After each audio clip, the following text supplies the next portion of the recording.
Chers amis, avec grande joie, donc, nous commençons notre triduum pascal dans ce qui devrait être une nuit sainte. Mais voilà, les circonstances font que nous célébrons la Sainte Seine du Seigneur en plein jour. Peu importe, nous sommes réunis au Cénacle maintenant avec Jésus et les apôtres et nous commençons la célébration de la Pâque, ce passage de la mort à la vie, de condamnés que nous étions, séparés de Dieu, à l'état de fils de Dieu, héritiers des promesses de la vie éternelle, grâce précisément à ce passage à travers la mort que le Seigneur va réaliser pour nous. Pendant 3 jours, jeudi saint, vendredi saint et samedi saint jusqu'à la résurrection, nous célébrons ce mystère pascal. En réalité, ce sont 3 jours qui n'en font qu'un, ou plutôt, il nous faut nous remettre à l'esprit la manière de compter les jours qui était celle du peuple d'Israël. Le jour commençait non pas à minuit, comme nous en avons l'habitude maintenant, nous, mais à l'apparition de la première étoile dans le ciel. Si bien que, lorsque nous pensons à la célébration de l'Eucharistie que le Seigneur institue aujourd'hui, et puis ensuite à l'événement de la croix, ces 2 événements, en réalité, pour un juif, arrivent dans le même jour. C'est le premier jour, le jour où Jésus à la fois anticipe dans l'Eucharistie son sacrifice et l'accomplit dans sa chair crucifiée sur la croix. Premier jour. 2e jour, lorsque Jésus, au vendredi soir, Jésus est mis au tombeau et il va y rester. C'est le 2e jour, le jour du repos du corps mort de Jésus, cette présence au sépulcre du corps du Seigneur. 2e jour, et puis ce 3e jour qui est le jour de la sainte résurrection du Seigneur, dans la nuit du samedi au dimanche.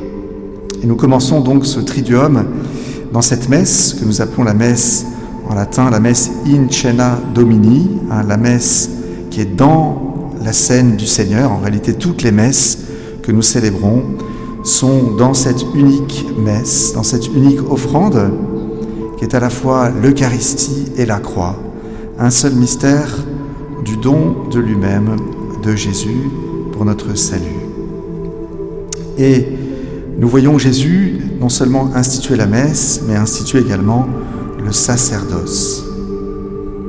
Aujourd'hui, le Seigneur demande à ses apôtres de perpétuer pour toujours, pour toutes les générations, cet unique sacrifice, de le perpétuer de manière visible, comme cela a lieu sous vos yeux, sous nos yeux, à l'autel, lorsque le prêtre consacre le pain et le vin au corps et au sang du Seigneur. Le Seigneur Jésus institue un sacrement dans lequel il nous donne, il nous offre perpétuellement son unique sacrifice qui est sa personne, puisque Jésus est à la fois, comme vous le savez, le prêtre, la victime et l'autel du sacrifice. Jésus nous offre son corps et son sang à manger et à boire. Et vous aurez remarqué que ces 2 consécrations du corps et du sang ont lieu de manière séparée sur l'autel. Le prêtre, sous vos yeux, consacre d'abord le pain et ensuite seulement le vin, pour manifester de manière visible ce véritable sacrifice qui a eu lieu sur la croix, où effectivement le corps et le sang de Jésus ont été séparés. Voici mon corps qui va être livré pour vous, ça c'est le corps crucifié de Jésus. Voici mon sang qui va être versé pour vous, ce sang qui va couler hors de son corps. Et c'est pour cela que le prêtre consacre de manière séparée le corps et le sang du Seigneur. C'est pourquoi l'on dit que la messe est un véritable sacrifice. Elle accomplit, sous l'apparence du pain et du vin, cet unique sacrifice du Christ qui nous donne, mais cette fois de manière non sanglante, son corps et son sang, désormais à jamais réunis dans sa résurrection. Alors, dans ce sacrifice de Jésus, nous contemplons bien sûr l'amour du cœur de Jésus. Nous contemplons cet amour du Seigneur qui a voulu se donner à nous, se donner pour notre salut, mais également se donner en nourriture. Vous vous souvenez de cette phrase de Jésus qui a dit « J'ai désiré d'un ardent désir célébrer cette Pâque avec vous, manger cette Pâque avec vous. » On pourrait dire que Jésus, tout au long de sa vie, a eu ce désir dans le cœur d'arriver à ce moment de la célébration de l'Eucharistie, où il allait pouvoir se donner à nous et instituer cette manière magnifique de se donner à nous de manière perpétuelle. Et cet amour, bien sûr, nous le contemplons dans ce lavement des pieds, dont nous avons entendu le récit, où Jésus, qui est le créateur des étoiles, des planètes, de l'univers entier, où le Dieu infini, infiniment bon, infiniment puissant, se met à genoux devant les disciples, devant les apôtres. Et ce même Créateur se met maintenant à genoux devant nous pour nous laver les pieds à nous aussi. Comment ne pas avoir, du coup, le cœur rempli d'amour à notre tour pour le Seigneur. Normalement, quand nous nous sentons aimés de quelqu'un, et encore plus quand c'est quelqu'un d'important, eh bien nous avons l'envie de remercier cette personne qui nous aime, dont nous sentons que cet amour n'était pas mérité. Et combien plus ce sentiment devrait-il habiter notre cœur. Et donc, imaginons les apôtres qui reçoivent ce don du corps et du sang du Seigneur, et qui se savent bien pécheurs, fragiles, et qui aimeraient répondre à cet amour. Et puis nous aussi, nous voulons répondre. Et dans l'Eucharistie, chers frères et sœurs, c'est cela qui se passe de prodigieux, c'est que non seulement nous recevons l'amour de Dieu, nous contemplons dans l'Eucharistie Jésus qui se donne pour notre salut, Jésus qui nous aime, Jésus qui se donne à nous en nourriture. Ça, c'est le mouvement descendant, en quelque sorte, de Dieu qui s'offre à nous. Mais dans l'Eucharistie, nous est donné précisément, et c'est le deuxième point que j'aimerais évoquer avec vous, dans l'Eucharistie, nous est donné l'occasion d'aimer à notre tour, la possibilité d'aimer le Seigneur avec un amour qu'il mérite, c'est-à-dire un amour infini. Dieu, qui nous aime infiniment, veut avoir une réponse d'amour digne de lui. Et pour ça, il vient en nous. Et dans l'Eucharistie, nous sommes transformés.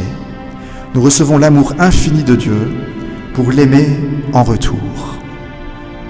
Le but de l'Eucharistie, c'est une augmentation, une croissance de la charité en nos cœurs. Même si nous sommes en état de grâce, et nous pouvons communier quand nous sommes en état de grâce. Si nous avons perdu l'état de grâce par un péché grave, allons au confessionnal, allons à la confession recevoir de nouveau cette effusion de grâce sanctifiante dans notre cœur. Retrouvons cette grâce, cette communion avec le Seigneur déjà. Mais même si nous sommes en état de grâce, notre amour est toujours imparfait. Et dans l'Eucharistie, il y a comme une augmentation de la grâce, une augmentation de l'amour, parce que c'est l'amour même de Dieu qui vient en nos cœurs pour nous aider à notre tour à nous livrer au Seigneur avec ce même amour qu'il vient semer en nos cœurs. Nous sommes rendus par l'Eucharistie participants de cet amour du Fils éternel, qu'est Dieu, qu'est Jésus, et qui va nous transformer en lui-même.